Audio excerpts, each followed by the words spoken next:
All right, let's trade in our winter gear for something a little more Roman, shall we? Roman. You know, like a stylish fedora. Ah, I see what you're going for. Yeah.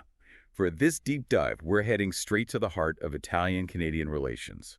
Forget just pizza and poutine. There's a lot more going on between these two nations than meets the eye. Oh, absolutely. It's a fascinating relationship full of surprises. And that's exactly what we're going to unpack today. Specifically, we're going to take a close look at Italian Prime Minister Giorgia Meloni's visit to Canada back in March 2024. Right. A pretty significant diplomatic event. Exactly.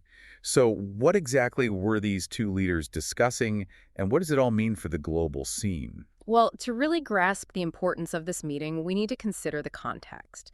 Remember, Italy was holding the G7 presidency in 2024, and Canada was next in line for 2025. So a sort of passing of the torch. Exactly. Meloni met with Prime Minister Trudeau in Toronto. It was a prime opportunity to ensure a smooth transition and, crucially, to align their priorities on the world stage. Makes sense. Now, right off the bat, the big issue looming over everything was, of course, Ukraine. Absolutely. Both leaders were very clear and vocal in their support for Ukraine in the face of, well, everything that's been going on. Yeah, it wasn't just a symbolic gesture of solidarity. They both emphasized the absolute necessity of presenting a united front against Russian aggression. And they really drove home the point about upholding international law. And that message of unity, it's not just about symbolism, right? It has real, tangible Oh, consequences. for sure. Think about it. Unified sanctions, for instance, they pack a much heavier economic punch. Plus, when you have consistent messaging from world leaders, it helps to counter all the disinformation that's swirling around, and it keeps the focus where it needs to be on the human cost of the conflict. The humanitarian crisis is just devastating. And that brings us to another point on the agenda, the Middle East. Right. The Middle East was high on the list of concerns for both leaders. They voiced some serious worries about the instability in the region, the ongoing conflicts, and the just heartbreaking humanitarian situation. And these things have a ripple effect, don't they? They absolutely do. These conflicts don't just stay contained within a region, they contribute to global issues, refugee crises, economic instability, and worryingly, they can fuel extremist ideologies. Finding solutions, or at least working towards them, demands international cooperation. And from what we saw in this meeting, it's clear that both Italy and Canada are committed to that path of cooperation. Definitely. Now let's shift gears a bit and talk about Italy's new strategy for engaging with Africa. They call it the Piano Mattei, and Meloni presented it as a real departure from the, well, let's be honest, the often exploitative approach of the past. The Piano Mattei, huh? Interesting. Yeah. Yeah. It's supposed to be all about partnership and collaboration. But is it really something new, or is it just a rebranding of the same old practices? That's the million-dollar question, isn't it?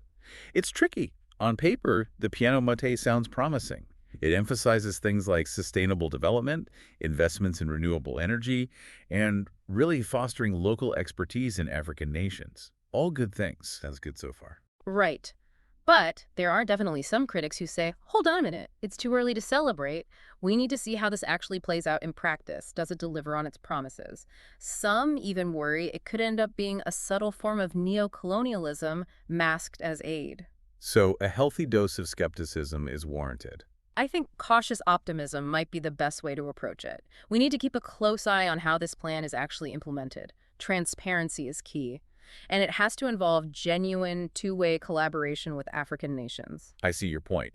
And this is where Canada might have a particularly valuable role to play. Oh, absolutely. Canada's got a pretty solid track record when it comes to development work in Africa. Yeah. They tend to focus on community-driven projects, building up local capacity. Right, a more grassroots approach. Exactly. And sharing that expertise, that experience, could be incredibly valuable in shaping the Piano Mattei and making sure it actually delivers on its goals. I totally agree. There's a lot of potential for positive collaboration there. It's like they can learn from each other and build something better together.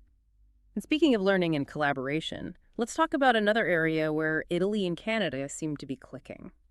The world of tech. Ah, yes, the tech frontier. Especially when it comes to artificial intelligence, AI. It seems like both countries are really keen on joining forces on that front. They are. Both Italy and Canada recognize the incredible potential of AI. Both the positive and, of course, the potential downsides. They're eager to collaborate on research and development, trying to harness AI for good. it's not all just theoretical research either, right? I mean, Canada's got a pretty vibrant ecosystem of AI startups. They do, particularly in sectors like healthcare and finance. You see a lot of exciting innovation happening in Canada. And Italy's no slouch when it comes to tech either. They've made some serious strides in robotics. I was reading about the Istituto Italiano di Tecnologia. Oh, they're doing some cutting-edge work there. Yeah, developing all sorts of incredible technologies, humanoid robots, bio-inspired design. It's like something straight out of a sci-fi movie. It is pretty mind-blowing stuff. Imagine what they could achieve if they combined their strengths, right? You could have Canadian AI algorithms powering Italian robots. Exactly. The possibilities are endless. I mean, think about it. Disaster relief, complex surgery. Absolutely. Yeah. But of course, while we're busy imagining these incredible futuristic scenarios, we can't forget about the ethical side of things. AI raises a whole host of complex questions. Right. We can't just get carried away by the shiny new tech. Exactly. Data privacy, algorithmic bias, the potential for job displacement. These are all crucial issues that need to be part of the conversation. Absolutely. We have to be mindful of those things. Yeah. Well, I think we've covered a lot of ground today. It's clear that Italy and Canada are much more than just, friendly acquaintances on the world stage. Yeah. It's a dynamic relationship. Totally. They're aligned on some of the most pressing global challenges. They're finding common ground on development strategies, and they're both diving headfirst into the future of technology. It's a much deeper relationship than one might initially assume. It really is. And it makes you wonder, given all of this shared ground, these common goals, what other areas of collaboration might emerge between Italy and Canada in the future? What other possibilities are out there waiting to be explored? That's a great question. And a perfect note to end our deep dive on. Lots for us all to ponder. Thanks for joining us. Who knows, maybe someday we'll all be enjoying pasta cooked by an AI-powered robot chef, all thanks to this Italian-Canadian partnership. Now that's a future I can get behind. I'll bring the wine. Thanks again, everyone.